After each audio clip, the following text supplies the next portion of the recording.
Jesús, contigo resucitaremos.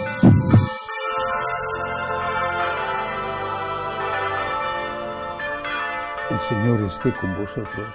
Y con tu espíritu. Lectura del Santo Evangelio según San Lucas. Gloria a ti, Señor. Aquel mismo día, el primero de la semana, 2 de los discípulos de Jesús iban caminando a una aldea llamada Emaús, distante de Jerusalén unos 60 estadios. Iban conversando entre ellos de todo lo que había sucedido. Mientras conversaban y discutían, Jesús en persona se acercó y se puso a caminar con ellos, pero sus ojos no eran capaces de reconocerlo. Él les dijo: ¿Qué conversación es esa que traéis mientras vais de camino? Ellos se detuvieron con aire entristecido, y uno de ellos, que se llamaba Cleofás, le respondió: ¿Eres tú el único forastero de Jerusalén que no sabes lo que ha pasado allí en estos días? Él les dijo: ¿Qué? Ellos le contestaron: lo de Jesús el Nazareno, que fue un profeta poderoso en obras y palabras ante Dios y ante todo el pueblo. Cómo lo entregaron los sumos sacerdotes y nuestros jefes para que lo condenaran a muerte y lo crucificaron. Nosotros esperábamos que él iba a liberar a Israel, pero con todo esto ya estamos en el tercer día desde que esto sucedió. Es verdad que algunas mujeres de nuestro grupo nos han sobresaltado, pues habiendo ido muy de mañana al sepulcro y no habiendo encontrado su cuerpo, vinieron diciendo que incluso habían visto una aparición de ángeles que dicen que está vivo. Algunos de los nuestros fueron también al sepulcro y lo encontraron como habían dicho las mujeres, pero a él no lo vieron. Entonces él les dijo: qué necios y torpes sois para creer lo que dijeron los profetas. ¿No era necesario que el Mesías padeciera esto y entrara así en la gloria? Y comenzando por Moisés y siguiendo por todos los profetas, les explicó lo que se refería a él en todas las Escrituras. Llegaron cerca de la aldea a donde iban, y él simuló que iba a seguir caminando. Pero ellos lo apremiaron, diciendo: quédate con nosotros, porque atardece y el día va de caída. Y entró para quedarse con ellos. Sentado a la mesa con ellos, tomó el pan, pronunció la bendición, lo partió y se lo iba dando. A ellos se les abrieron los ojos y lo reconocieron, pero él desapareció de su vista. Y se dijeron el uno al otro: ¿no ardía nuestro corazón mientras nos hablaba por el camino y nos explicaba las Escrituras? Y levantándose en aquel momento, se volvieron a Jerusalén, donde encontraron reunidos a los 11 con sus compañeros, que estaban diciendo: era verdad, ha resucitado el Señor y se ha aparecido a Simón. Y ellos contaron lo que les había pasado por el camino y cómo lo habían reconocido al partir el pan. Palabra del Señor. Gloria a ti, Señor Jesús. Durante la octava de Pascua, como ya he dicho los días anteriores, la Iglesia nos propone meditar sobre algunas de las apariciones de Cristo resucitado. Todas tienen el mismo objetivo: demostrar a aquellos que tenían dudas, que habían dejado de creer, que de verdad había vida eterna y que de verdad Cristo había vencido a la muerte y por lo tanto que de verdad Cristo es Dios. Pero cada aparición tiene un detalle diferente. En este caso es la aparición a los 2 discípulos que están huyendo de Jerusalén. La primera parte es muy significativa porque nos dice, por boca de esos 2 discípulos, de los cuales solo sabemos que uno se llamaba Cleofás, lo que está diciendo en qué consistía la fe de aquellos discípulos en Jesús. Y podemos ampliar el concepto de discípulo al concepto de apóstol. Estos dos eran sin duda muy cercanos a los apóstoles porque esa misma mañana, estamos hablando de la mañana de Pascua, ese mismo día ya saben que habían ido las mujeres, se habían encontrado el sepulcro vacío, que habían visto la aparición de los ángeles e incluso saben que ya San Pedro, no citan a San Juan, San Pedro, San Juan, han ido al sepulcro y lo han encontrado vacío. Es decir, no eran discípulos alejados, estaban allí, estaban con el grupo principal, eran discípulos próximos a Jesús. ¿En qué consistía esta fe? Lo dice en ellos, es muy interesante. Dice, después que era un profeta poderoso, tal, que lo entregaron los sacerdotes, que lo crucificaron. Nosotros esperábamos que él iba a liberar a Israel. Creían en un líder político, en un líder militar guerrero.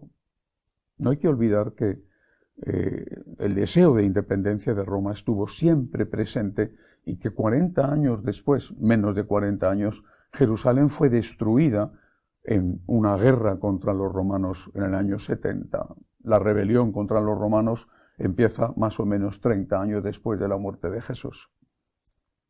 Esta gente no tenía fe en que Jesús era Dios. Más aún, es que tampoco tenía fe en que las obras y los milagros que había hecho Jesús fueran una señal de su divinidad.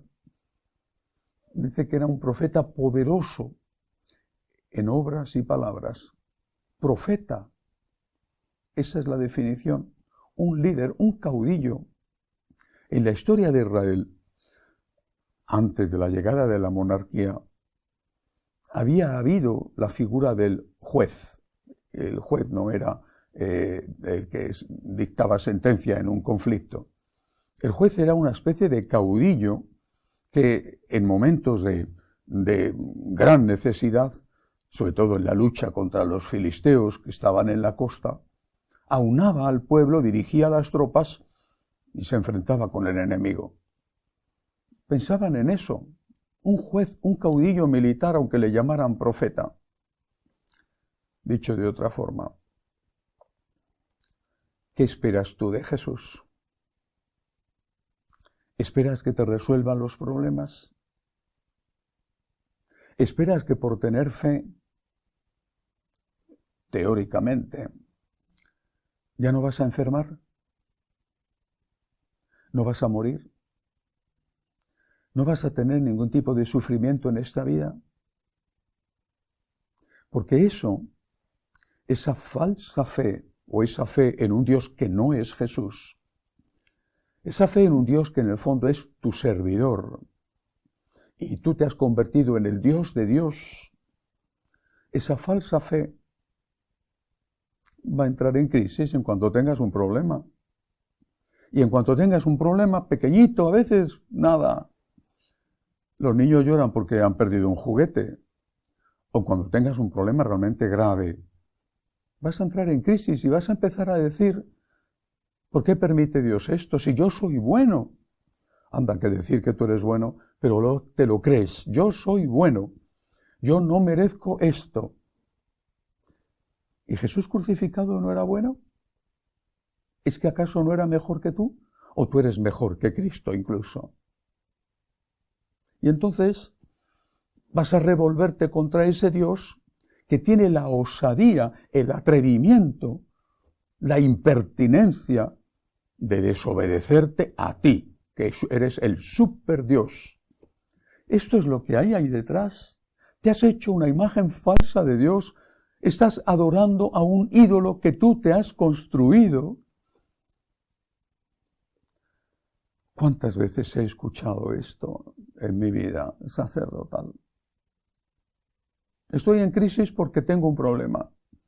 Repito, a veces tonterías, otras veces cosas realmente graves. Pero ¿cómo vas a estar en crisis de fe si tu fe no es verdadera? Estás en crisis de una fe falsa. Has creído en un Dios que tú mismo te has hecho, en un becerro de oro, en una imagen que tú has construido. Estos que huyen nunca han creído en Cristo. Quizá hay que decir que ninguno, excepto la Virgen, había creído en Cristo. Estos, desde luego, no han creído en Cristo. Han creído en otra cosa.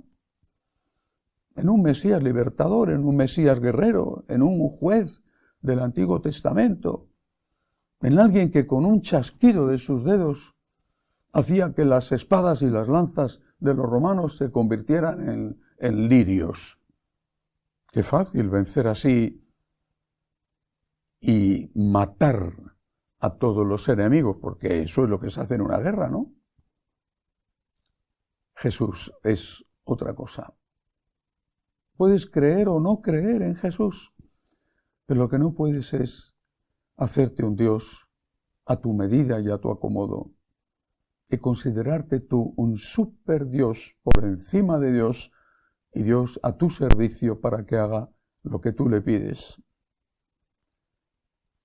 Después viene el relato de ese diálogo entre el pacientísimo Señor y estos dos discípulos que después de haber visto tantos milagros, después de haber escuchado tantos mensajes bellos, seguían sin darse cuenta y sin enterarse de nada. Y por eso el Señor les dice que necios y torpes sois para creer, con toda la razón, que necios y torpes sois, después de lo que has visto en tu vida, después de los milagros que Dios ha hecho en tu vida, ¿sigues sin creer en la divinidad de Jesús? Y por lo tanto, cualquier cosa, incluso aunque sean cosas serias y graves, te zarandea en tu fe y te lleva a alejarte de Dios como estos que se estaban alejando. Qué necios y torpes sois para entender. El Señor empieza a explicar a las Escrituras,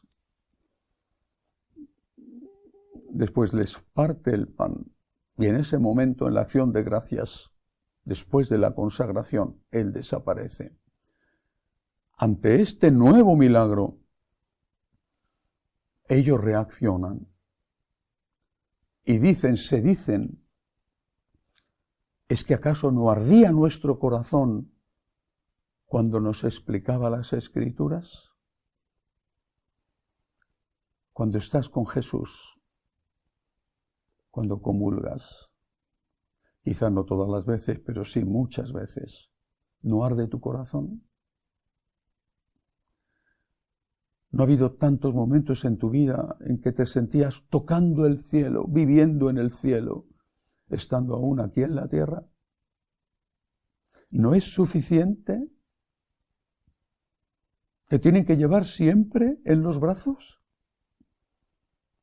En el momento en que no te den sensibilidad, sentimientos, ¿en ese momento entras en crisis?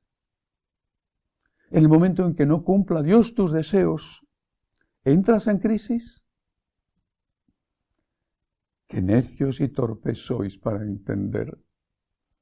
Qué frágiles, qué niños de pecho, qué poco maduros. El Señor se tiene que aparecer milagrosamente a cada uno de nosotros para que reconozcamos su divinidad. En realidad el Señor se nos ha parecido a cada uno de nosotros, no una vez, sino muchas. Cuando hemos comulgado, cuando hemos estado haciendo oración, cuando le hemos contemplado mientras mirábamos la Eucaristía en una exposición del Santísimo. ¿Es que no ardía nuestro corazón?